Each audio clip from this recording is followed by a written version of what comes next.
우리가 오늘은 이제 지난번에 우리 사바세계 중생들에게 법화경 설법을 하면서 모든 중생에게 이익을 주는 그런 보살님의 모범 케이스로서 이제 첫 번째로 야광 보살님에 대해서 배웠죠. 이제 오늘은 이제 묘음 보살님에 대해서 공부할 차례입니다. 이제 제24 묘음 보살품. 한문 법화경 사경책은 7권 첫 번째 이제 제24 묘음 보살품이 시작되고요. 우리말 사경책은 5권의 113페이지에 시작이 됩니다. 그래서 이제 석가모니 부처님께서 야광 보살님에 대해서 그 전생 이야기를 설하시고 나서 이제 부처님의 그 대인상이라고 그러죠. 그러니까는 아주 큰 성인에게 그 신체적인 특징 가운데 이제 그 부처님의 32상이 대표적인 그 특징이 있는데 그 중에 이제 부처님 6계가 있어요. 부처님 6계. 부처님 6계를 일반 범부 중생이 보려고 하면 한없이 올라가서 볼 수가 없답니다. 그만큼 부처님의 공덕이 그렇게 큰 거예요. 부처님의 공덕은 모든 중생에게 자비하고 한없는 지혜로 인해서 그런 이제 신체적인 특징이 이렇게 바뀌어지는 거예요. 범부 중생에서도 우리도 범부 중생이지만 지금은 범부 중생이라도 내 마음의 공덕장을 끊임없이 개발해서 하면 우리 외모적으로도 신체가 변화합니다. 그래서 나중에 그러잖아요. 어렸을 때는 태어나서 이제 부모님 영향으로 그 상호를 갖추지만 나이 40이 들어서는 자기 외모에 대해서 자기가 책임을 져야 된다고. 평상시의 마음가짐과 행동 거지가 이제 외모로 드러나는 거예요. 그래서 이제 부처님의 이제 대인의 특징이라고 해서 대인상이라고 하는데 그 6계가 있고 또 부처님 양미간 사이에 하얀 털이 있어요. 그 이제 미간 백호라고 그러거든요. 하얀 털이다 해서 흰 백자 써서 그 이제 백호상에서도 우리 이제 범부 중생들은 그 백호상이 없지만 그 끊임없는 보살행을 하면서 이 중생에게 한량없는 복덕과 지혜를 개발해주는 이런 복을 많이 짓다 보면 이제 그런 상호를 갖추게 되는데 부처님의 그 미간 백호상에서 쫙 빛이 이제 광명을 내니까 온 이 사바세계만 그 부처님 광명이 비치는 게 아니라 다른 우주 법계에도 다 비치는 거예요.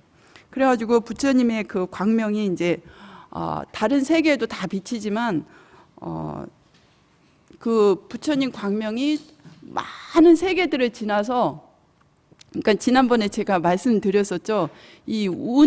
우리가 사는 우주가 이 태양 하나로 구성된 이 우주만이 이것이 우주의 전체가 아니라고요.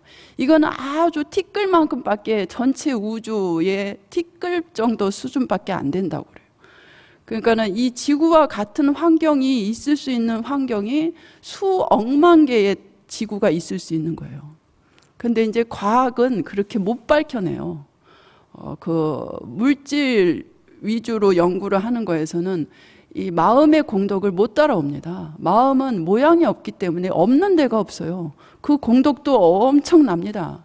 그래서 이 마음이라는 것은 보이지 않지만 왜 전기가 보이지 않잖아요. 근데 전기로 인해서 무슨 일이든 못하는 일이 없잖아. 빵도 구워내고 전기로 뜨뜻하게 불 대신 떼기도 하고 하여간에 그 전기로 이루어내는 힘이 엄청나잖아요. 그런 것처럼 이 마음으로 우리가 마음의 그 삼매의 공덕을 성취하면 한량없는 일들을 다 해낼 수가 있어요. 그래서 원자 폭탄보다도 더 무시무시한 힘을 내는 것이 바로 우리 마음이에요. 근데 이제 마음의 공덕을 개발할 줄을 모르니까 그러니까 외부에 드러나는 어떤 걸로만 자꾸 하니까 사람들은 한계에 부딪히고 고통을 겪는 거예요. 그래서 이제 부처님 광명이 쫙 비치면서 이제 정광장엄 세계라는 부르는 세계가 있어요.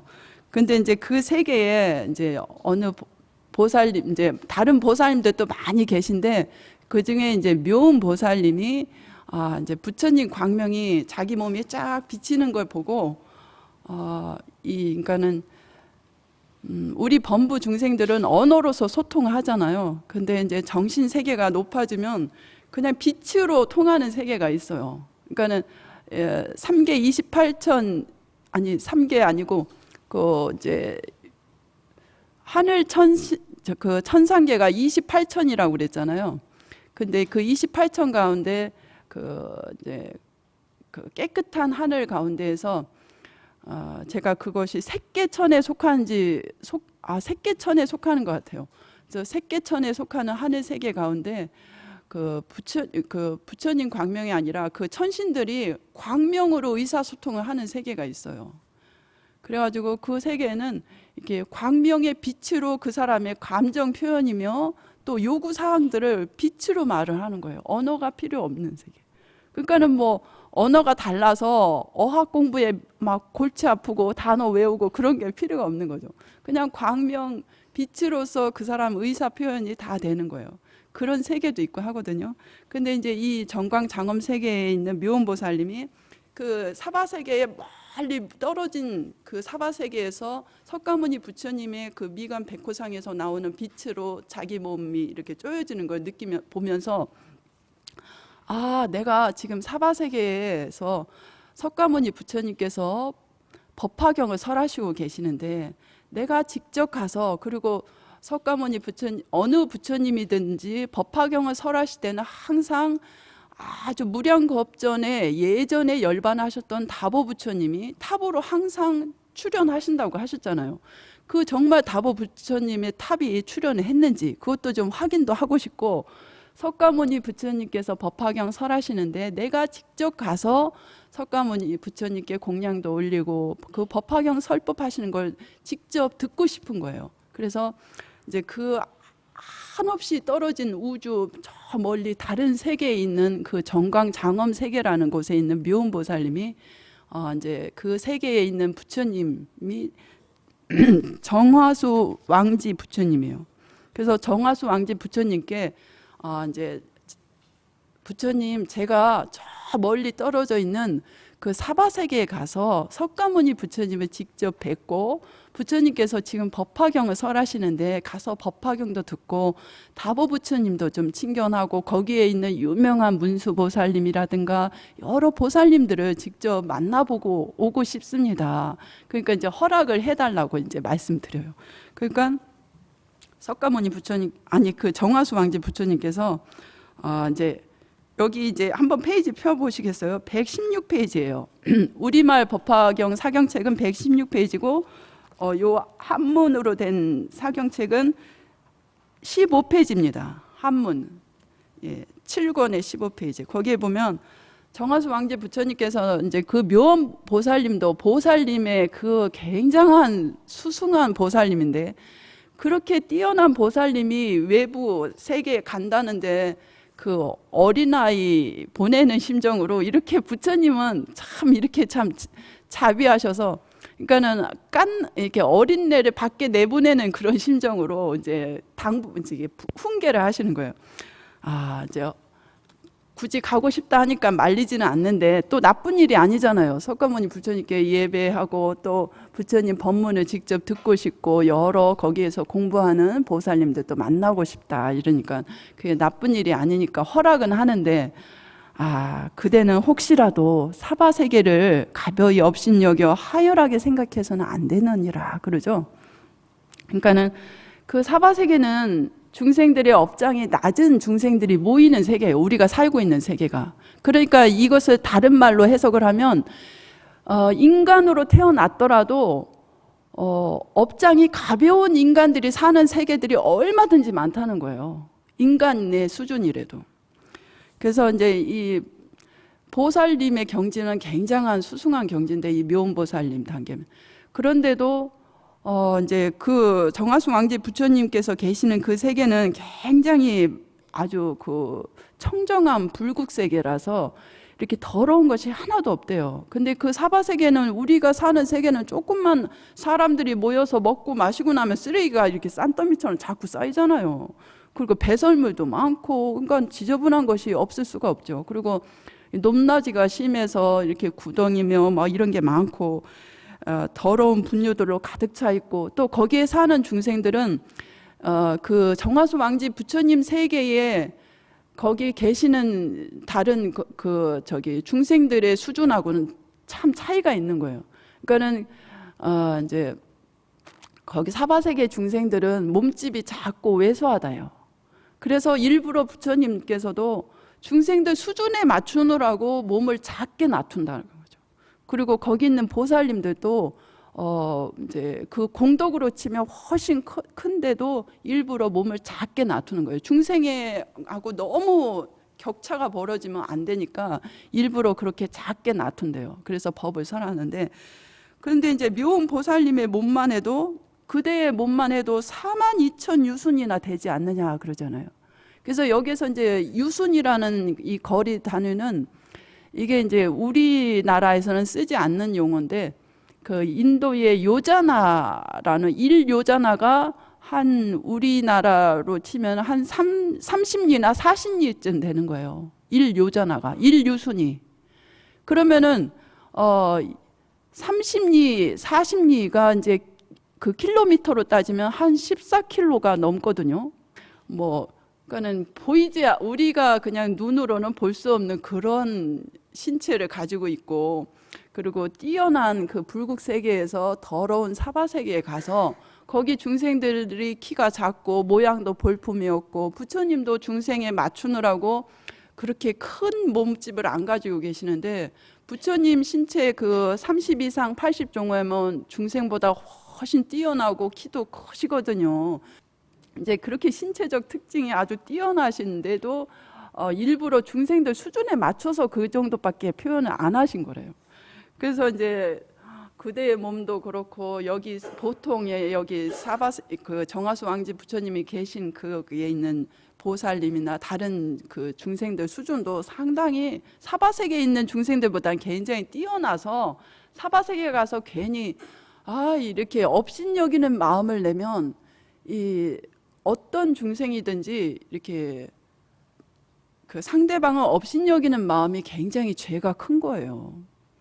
왜냐하면 그 근본은 다르지 않거든요. 부처님이 될 수 있는 근본은 다르지 않는데, 그분의 외형적인 그걸로 인해서 그분을 업신여기거나 그러면은 그 업신여기는 사람의 공덕이 크게 감소됩니다. 그러니까는 우리가 사실은 복을 지으려는 것 자세도 상당히 좋은데, 복을 감하지 않으려고 조심하는 것이 더 우선돼야 돼요.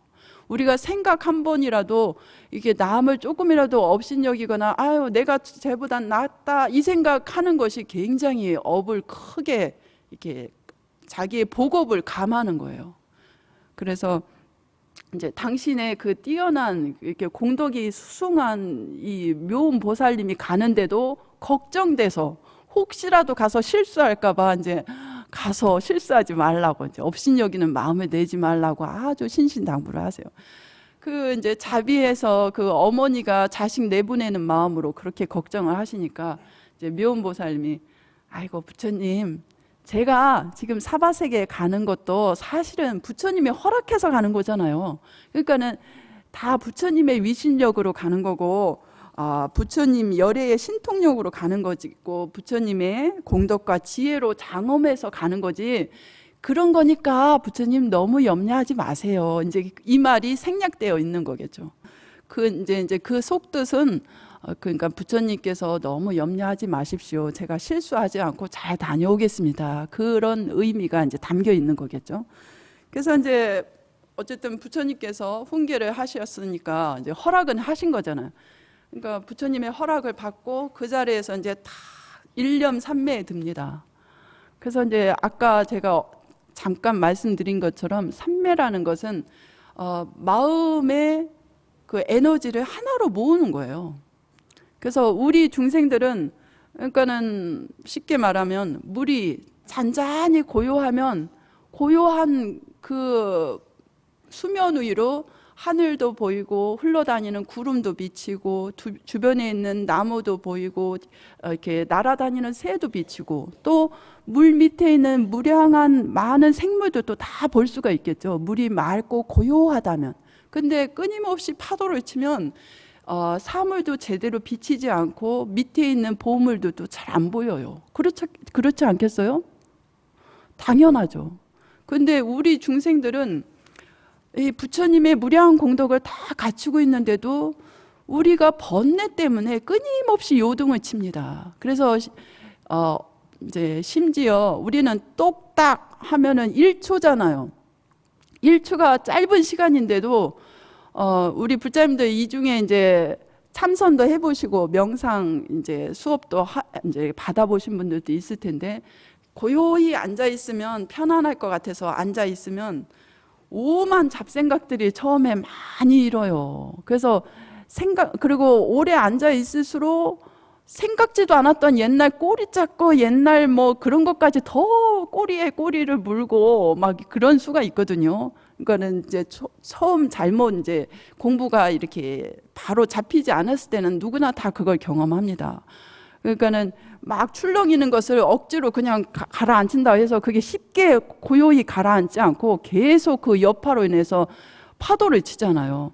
근데 우리는 마음속에 이 탐욕과 성냄과 어리석음, 이 세 가지 번뇌의 동력이 끊이지 않고 계속 움직이고 있기 때문에 사실은 내가 생각하고 내가 움직이고 내가 말하는 것 같아도 내 마음속에 있는 번뇌가 나를 조종을 하는 경우가 많아요. 깨치기, 그 정말 참마음을 깨달아서 본성을 깨달아서 그 본성과 어긋나는 잘못된 습관들까지 다 녹이기 전까지는 누구나 다 그 업의 지배를 받아요.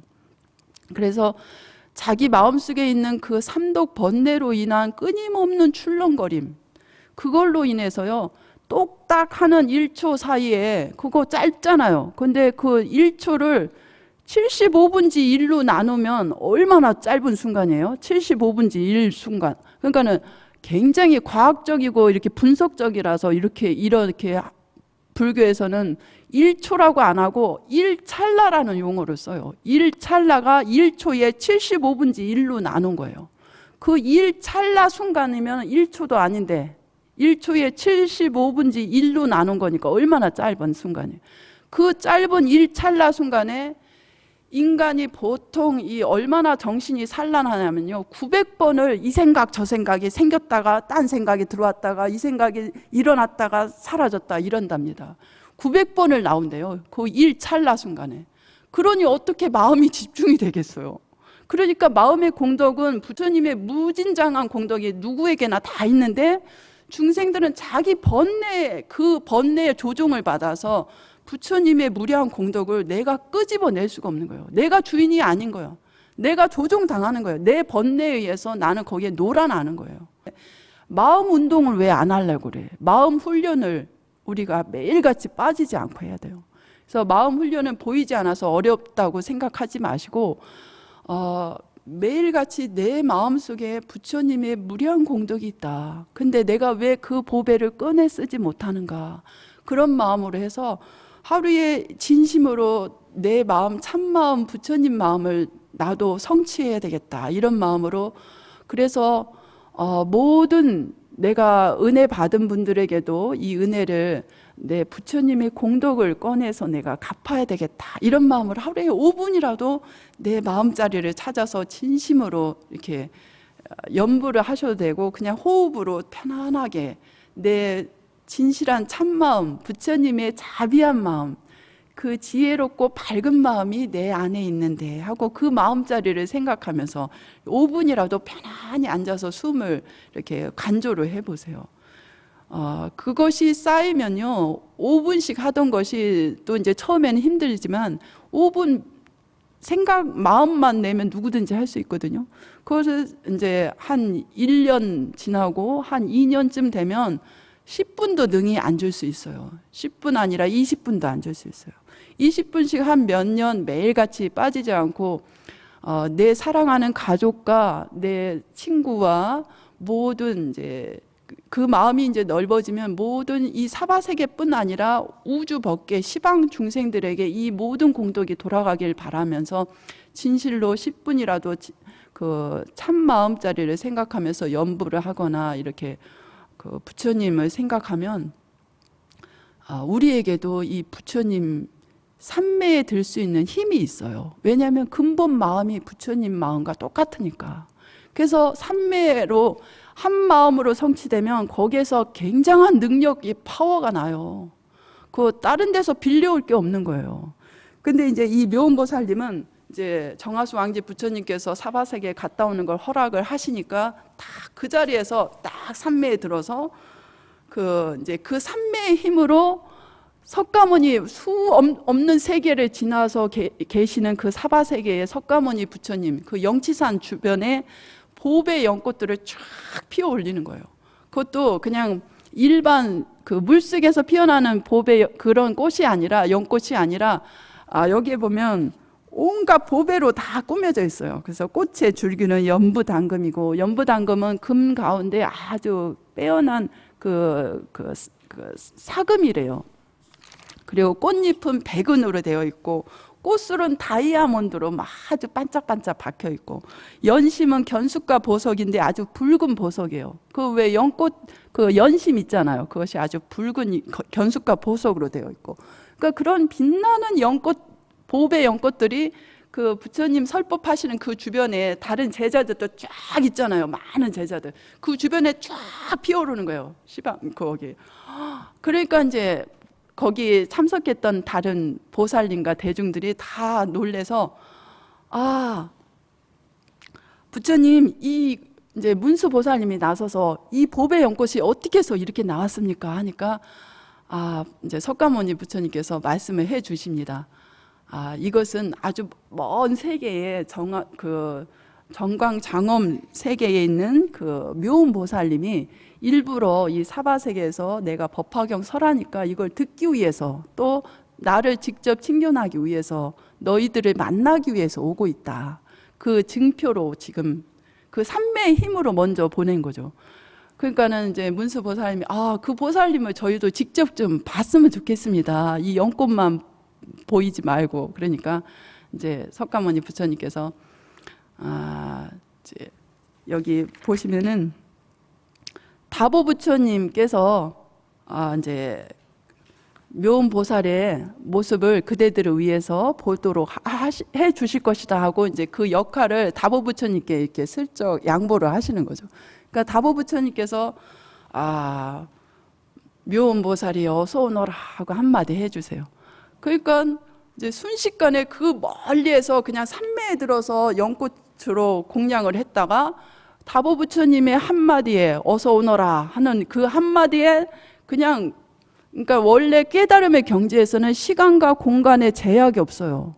우리는 번뇌에 가려서 시공간의 한계 이 3차원을 못 벗어나지만 깨달은 경지에서는 원래 이게 나고 죽음이 없기 때문에 시간과 공간도 없거든요. 그러니까 아무리 멀리 떨어진 세계에서도 그냥 순식간에 그 자리에 오시는 거예요.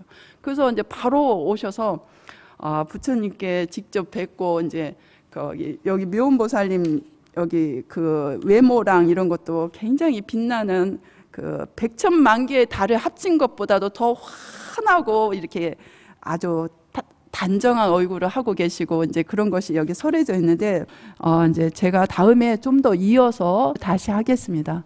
그럼 오늘은 이렇게 간단히 마치겠습니다. 성불하십시오.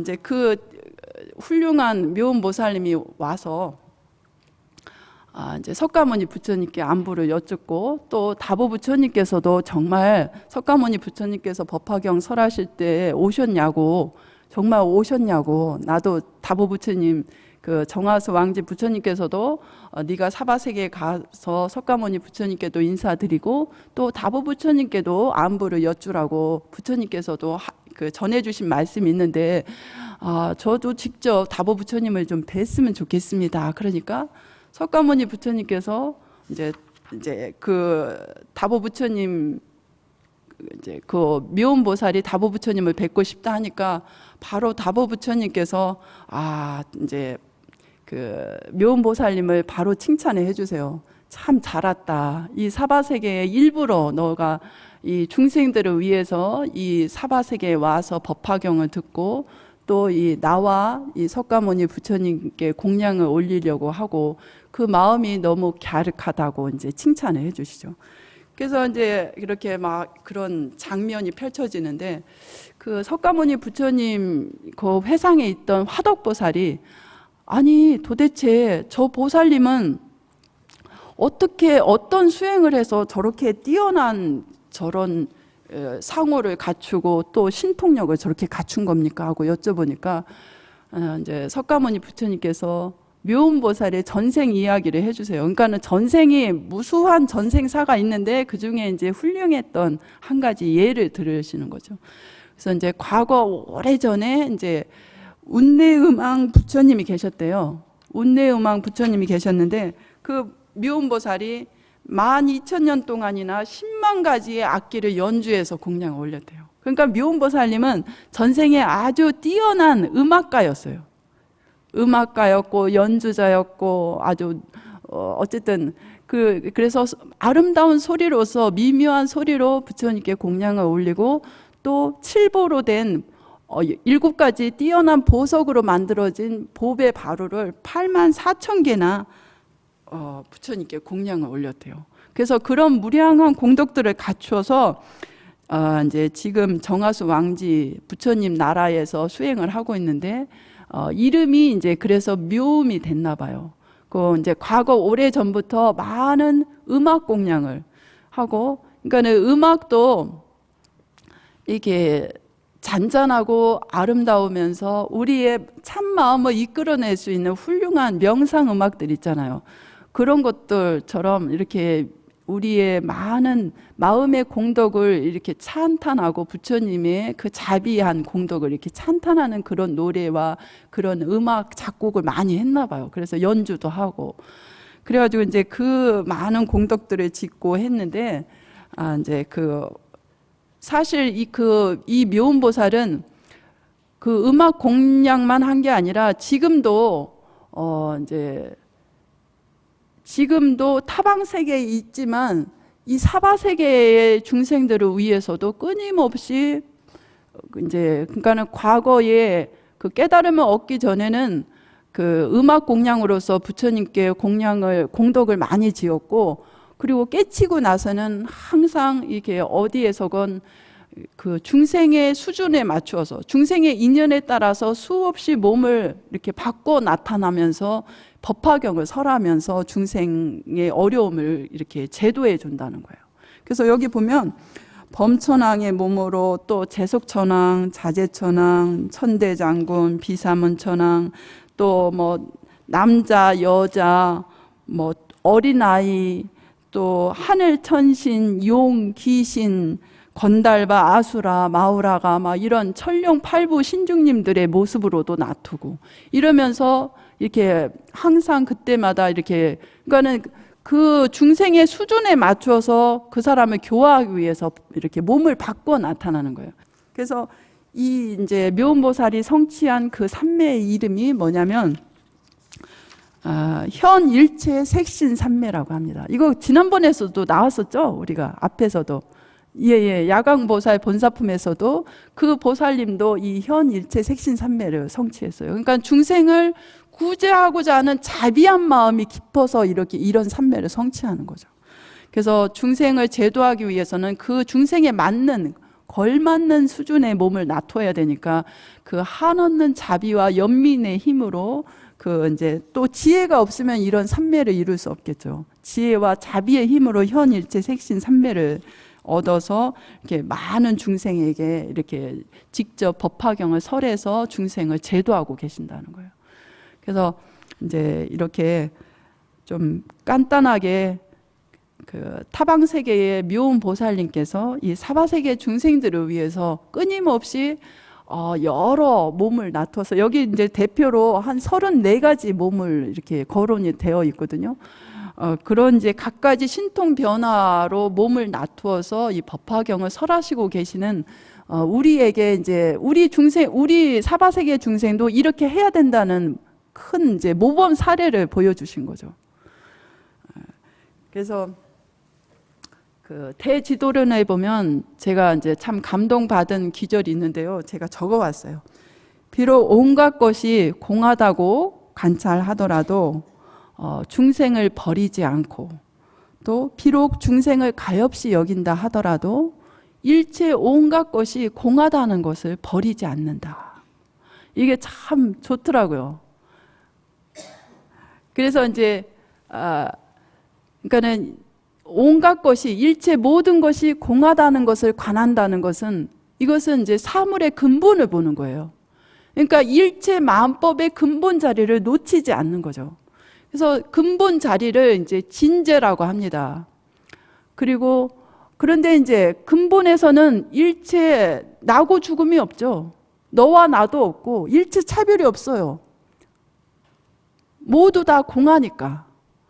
그러니까 같지만서도 다르고, 다르지만서도 근본은 같은 거예요. 그러니까 이 말을 달리 말하면 다르다고 할 수도 없어요. 왜냐하면 근본이 같으니까. 또 같다고도 할 수 없어요. 차별이 있으니까. 업에 차별이 있잖아. 그러니까 결과도 차별이 생기죠. 그래서 같다고도 할 수 없지만 또 다르다고도 할 수 없고. 그래서 이제 일체 만법의 근본이 공임을 관하더라도 저마다 중생의 업의 차이가 있어서 다 차별되게 살아요. 생각도 다르기 때문에 얼굴 표정도 다르고, 같은 형제 유전자를 받아서도 생각이 다르니까 사는 모습이 달라요. 천차만별이에요. 그리고 이제 취미며 자기 취향이며 제각각이에요, 다. 그래서 이제 고통받거나 복을 누리는 것이 천차만별인데, 일체 모든 차별된 중생의 삶이지만 근본은 다르지 않은 거예요. 그래서 일체 온갖 것이 공한 것을 관하더라도 중생이 차별되게 사는 그 중생들을 나와 근본이 다르지 않은데 어떻게 외면할 수가 있겠어요? 내 생명에 그대로 화신이에요. 나와 생명의 뿌리가 같은 거라고, 모든 차별된 중생들이. 그러니까 일체 중생을 버리지 않는 거죠. 그리고 일체 온갖 중생을 가엾이 여겨서 그 차별된 중생마다, 저마다 획일적으로 중생을 제도할 수는 없어요. 저마다 다 근기도 다르고 원하는 게 달라요. 그렇기 때문에 거기에 맞게 응수를 해서 이제 그 법도 설하고 그 중생이 원하는 대로 맞춰줘 가면서 그 중생을 성숙시켜야 되니까 법도 차별이 있는데 그 근본은 또 다르지 않거든요. 그렇기 때문에 일체 온갖 마음법이 공한 것을 버리지 않는다. 참 너무나 감동적이어서 제가 막 이렇게 메모를 해놨어요. 그것처럼 묘운보살님은 그러니까는 그러니까는 삼라만상이요, 이 지구뿐 아니라 다른 사바세계, 이 사바세계 말고 다른 세계도 우리는 다 연결된 진여불성, 그러니까는 공이라는 것이, 공의 실상을 들어가면 그대로 진여불성인 거예요. 참 마음자리고 부처님의 자비와 지혜가 가득히 녹아있는 하나예요, 오로지.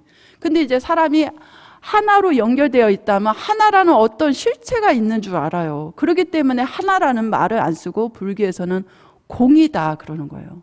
근데 공이라는 것이 아무것도 없는 허무한 공으로 알면 크게 오산인 거죠. 그래서 진여불성이라는 말을 쓰는데, 이 보이지 않는 진여불성, 부처님의 자비와 지혜가 가득히 담겨있는 그 진여불성으로 연결된 온 삼라만상, 온 생명이 하나의 생명체인 거예요. 그렇게 생각하면 일체 모든 다른 중생들, 나가 아닌 이 몸뚱이가 다르다고 해서 나의 생명과 다른 게 아니거든요. 다 나의 분신이고 나의 화신이에요. 그리고 사실 현실에서도 남에게 베푸는 사람은요, 그 몇 배로 받아요. 그래서 가난해도 남에게 베풀고 싶어서 물 한 잔이라도 건네주고, 이렇게 따뜻한 말 한마디라도, 따뜻한 미소라도 항상 그 마음을 잊지 않는 사람은 그 사람이 전생에 지은 복업으로 인해서 지금은 형편이 어려울지 몰라도 그 따뜻한 마음, 항상 모든 중생을 연민히 여기고 내 생명처럼 소중히, 그리고 공경하는 마음 자세를 잃지 않는 사람은 나중에 가서 복이 이렇게 빨리 업장이 높기 때문에 이렇게 노후에는 다 편안하고, 또 노후에 가난하더라도 마음이 편안하기 때문에 이렇게 쉽게 이렇게 임종을 맞을 때도 항상 편안하고, 그 임종 순간에도 항상 두려움이 없고, 이렇게 연보를 하시면은 그 공덕으로 빨리 극락세계에 갑니다.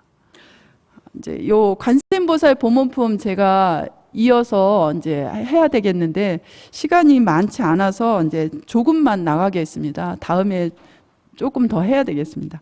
이 관세음보살 보문품은 이제 우리가 보통 관음경이라고 해서 관세음보살 보문품만 따로 독송을 하고 이 관세음보살 보문품만 사경하시는 분들이 많이 계세요. 근데 이제 사실은 이 관세음보살 보문품이 법화경을 널리 유통하는 이제 그 보살님들, 여러 모범 보살님들 그 속에 여기에 포함되어 있는 거예요. 그래서 관세음보살님께서는 이름이 좀 특이하잖아요. 관세음, 이제 관자재라고도 합니다. 그러니까는 관이라는 것은 그러니까 볼관자예요. 근데 이제 볼견자도 있죠. 그러니까 이제 견해 뭐 그런 것처럼 볼견자도 있는데, 이제 볼견자는 겉으로 내가 그냥 이렇게 딱 뭔가 이렇게 보면 이거 막대기네, 뭐가 있구나, 저기 사과가 있구나, 저기 연등이 걸렸구나, 이런 식으로 보는 거예요. 그런데 마음으로 깊이 관해서 깊이 보는 것을, 그것을 이제 볼관자로 씁니다. 그래서 이제 관세음은 세상의 소리, 말 그대로 세상의 소리죠. 세상의 소리를 관하시는 거예요. 그래서 근데 좀 특이하잖아요. 보통 보살님들 이제 뭐 야광보살, 무진의보살, 뭐 문수보살 다 이제 좀 그냥 그 공덕에 의해서 이제 그 이름이 지어지는데 왜 해필이면 관세음보살일까? 이렇게 이제 의심을 품은 보살님이 계셨어요. 그래서 이제 무진의 보살이, 우리도 궁금하잖아요. 그죠? 무진의 보살님이 이제 부처님께 그걸 여쭤봐요. 왜 저 불자님은, 저 부처님 제자는 해필이면 이름이 관세음이에요, 부처님? 난 이상하네요. 이제 그거 이제 궁금하니까 여쭤보는 거예요. 그러니까 부처님께서 답변하시기를, 저 보살은 일체 모든 중생들이 고통을 당할 때 그 중생의 고통의 그 세상의 소리니까, 세상에 있는 모든 중생이 그 소리, 그 막 고통, 왜 아플 때는 신음소리 내잖아요. 그리고 막 너무 속이 상하면 한숨이 나오고 그러잖아요. 그런 모든 중생의 소리를 듣고 관한다는 거예요. 그래서 중생의 그 정말 마음으로 원하는 바가 무엇인가를 관하시는 분이에요. 그래서 중생이 원하는 것을 그러니까 겉의 소리를 귀로 듣는 게 아니라 눈으로 보는 것이 아니라 마음으로 관하는 거예요. 그래서 왜 겉으로는 아이고 됐어요, 난 그런 거 필요 없어요, 이랬다가니도 자존심 때문에 그랬다가니도 속으로는 간절히 원하는 사람이 있거든요. 근데 이제 우리는 이제 그렇게 이제 깊이 그 사람 심중을 헤아릴 때도 있지만 못 헤아리는 경우가 많죠. 근데 이제 관세음보살님은 항상 중생의 그 마음을 관하시는 거예요. 그 소리로 인한 마음을. 그래서 관세음보살님은 누구라도 내 이름을 간절히 불러서 그것이, 그 마음이 일심이 되면 관세음보살님의 자비한 그러니까 우주의 변만한 보살님의 그 힘이 있는 거예요. 자비의 힘이. 그래서 진심으로 간절히 부르면은, 그래서 이렇게 어떤 잡된 생각도 없이 일심으로 연불이 되면 이 우주에 충만한 자비한 힘이 그 관세음 보살이거든요. 그 관세음 보살님의 주파수하고 맞는 때가 있어요. 그래서 그냥 건성으로 남이 기도하니까 따라서 관세음 보살 몇 마디 좀 하루에 한 30분 좀 하고는 아이고 뭐 기도 다 되겠지 뭐 이렇게 하는 사람도 있지만 마음으로 진심으로 찾아서 그것이 이렇게 일심이 되면 누구라도 부처님의 가피를 입는 거예요. 그래서 그 관세음보살이 그 관세음보살의 이름을 염불하는 사람의 그 음성에 깃든 그 마음을 관해서 그 사람의 고통을 제거해 준다. 그래서 세상에 그 고통을 제거해 주기 때문에 관세음보살이라고 부른다고 이제 그렇게 말씀해 주셨어요. 근데 이제 여기에 보면 그 관세음보살을 염불하는 사람들은 이렇게 큰 불 속에 떨어지더라도 관세음보살 이 몇 마디 찾더라도 아주 일심이 될 수가 있잖아요. 긴박하고 목숨이 경각에 달리면 일심이 되더라고요. 저도 체험을 해봤어요. 제가 죽다 살아났거든요. 그런 순간에 이제 막 겁이 나니까 저도 막 일심으로 관세음보살을 찾아서 한 20분 지났나 했어요. 이제 시간이. 그런데 나중에 보니까 4시간 가까이를 그렇게 찾았더라고요. 제가 산사태로 죽다 살아났거든요. 근데 그때 관세음보살 안 불렀으면, 그러니까는 소리는 못 냈어요. 마음으로 지극하게 관세음보살을 한 찰나도 이렇게 빠지지 않고 관세음보살 일심이 되더라고요. 그래서 한 20분이나 지났나 했더니 제가 나중에 이제 구해져서 살아나서 계산을 해보니까 거의 4시간 가까이를 제가 그 더러운 흙탕물 속에 처박힌 상태에서 여기까지 물이 차왔어요. 제가 누워있다가 그렇게 산사태를 당했는데. 그리고 여기까지 더러운 물이며 다 쏟아져서 자다 말고 혼자 자다가 이제 벽이 무너지고 하늘이 뻥 뚫려가지고. 그래서 여기까지 물이 찼는데 다행히 입속으로는 물이 안 찼어요. 그래서 이제 살았지. 근데 손 하나 까딱을 못 하겠더라고요. 그렇게 잠겼는데. 근데 일심으로 관세음보살 하니까 그거 조그만 암자에 제가 한 3년이 넘게 살았는데 그때 한 번도 오시지 않았던 앞집 아저씨가 아이고 새벽부터 마음이 불안하더래요. 아이고 스님 있는데 가봐야 되겠는데 자꾸 마음이 그렇게 시키더래요. 그래가지고 그 새벽에 유리창을 깨고 들어오셨더라고요. 문이 안 열리니까.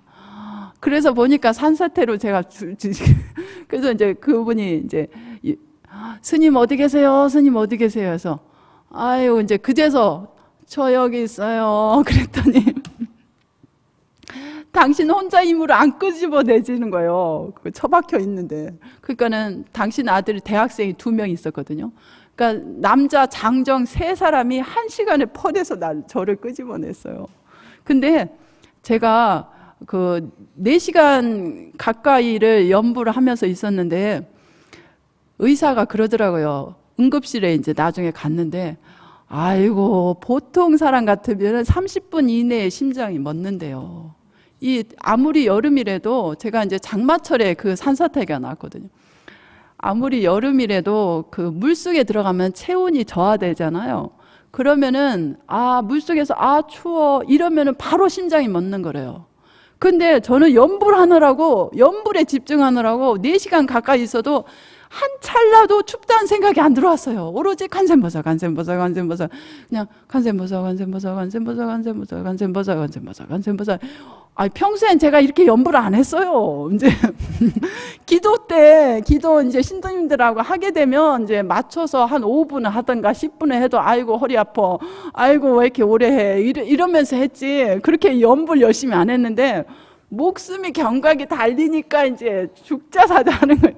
그렇게 일심이 돼야 이 우주의 기운이 이렇게 딱 합치가 되는 거예요. 근데 이제 건성으로 하면 이게 합치가 안 돼요. 이게 불순물이 마르니까 잡된 생각이 많이 껴는 상태에서 하는 거하고 일심이 돼서 하는 거하고는 이 파장이 달라요. 그래서 이제 저도 그때 살아나서 정말 관음경에서 이 관세음보살 보門품에서 죽음이 바로 닥쳤을 때 관세음보살만 지극정성으로 부르면 살아난다. 그 말이 거짓이 아니었구나. 그걸 제가 이제 알았다니까요. 저도 사실은 관세음보살 기도하면 좋다던데 이 말은 많이 들어서 남에게도 권장을 해줬어도 정말로 관세음보살 부른다고 다 되나 뭐 이 생각이 늘 있었거든요. 그런데 제가 이제 죽음을 겪으면서 살아나니까 거짓이 정말 부처님 말씀에는 한자도 거짓이 없다더니 정말 다 옳으신 말씀이네 하고는 그제서 이제 마음이 조복이 되더라고요. 그러니까 중생은 참 어리석어요. 제가 스님인데도 그렇게 의심하는 마음이 있었으니 참 오죽하겠어요.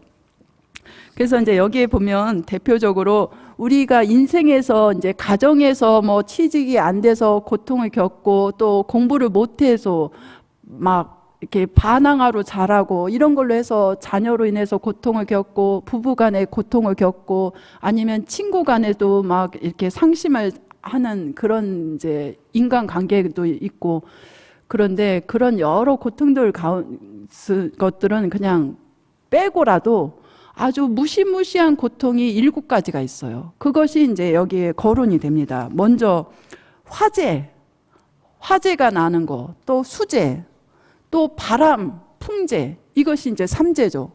이거는 이제 우리 집안의 사소한 문제라든가 인간관계라든가 내가 사업이 안 돼서 고통을 겪는다든가 이런 것도 다 고통이지만 그거보다 더 큰 거예요. 이 3재라든가. 그리고 또 전쟁이 일어나는 거. 막 무기나 총에 내가 맞게 되거나 또 여기 갑자기 또 우리는 보이지 않는다 해서 귀신이 없는 게 아니거든요. 근데 이제 불법을 공부하고 늘 이제 경전을 지송하거나 사경하거나 연부라는 사람은 호법 신장님이 다 지켜요. 그런데 이제 삿된 마음을 품거나 이렇게 방탕하게 살면요, 신장님들도 이렇게 더러운 사람 곁에 있기 싫어. 그러니까 완전히 신장님들은 이렇게 깨달음을 얻으신 분이 아니기 때문에 더럽고 추하고 이런 걸 구분을 한다고요. 그렇기 때문에 너무 더러운 생각을 하거나 잡되게 살면 이 사람은 말로만 불자지 생각은 더러운 생각을 하고 있고 막 스님들 이용해서 뭔가 돈벌이나 하려고 하고 이런 사람들도 있거든요. 이 사람은 말로만 불자지 진심으로 마음은 이렇지 않은데 이러면은 떠나온다고요. 멀리 좀 비껴가 있어요. 그러면 그럴 때 귀신이 침입을 해서 그 사람이 이상한 병에 걸리기도 하고 그래요. 그런데 이제 그런 귀신의 재난을 당하거나 또 뭐 자기도 모르게 감옥에 연루돼서 이렇게 끌려가게 되거나 아니면 뭐 원수와 도적대의 난을 만나거나 이런 이제 대표적인 인생의 무시무시한 고통이 7난이 여기 나오는데 이런 큰 고통을 당할 때도 관세음보살을 지극하게 부르면 다 살아난다고 그랬어요. 근데 이제 제가 더 자세히는 설명을 못 하겠고요. 다음에 이어서 더 하겠습니다. 그래서 우리 불자님들 여기 이제 한글 우리말 사경책은 137페이지네요. 거기까지 그 7난에 대해서 나오고 이제 모든 너희들이 정말로 어느 때라도 항상 관세음보살을 부르면 아주 어려운 큰 고통에서도 다 벗어날 수가 있다. 그렇게 말씀하신 거 거기까지 한 걸로 하고요. 이제 제가 다음에 좀 더 이어서 이렇게 말씀을 관세음보살 품을 다시 하겠습니다. 그럼 오늘은 이렇게 간단히 마치겠습니다. 성불하십시오.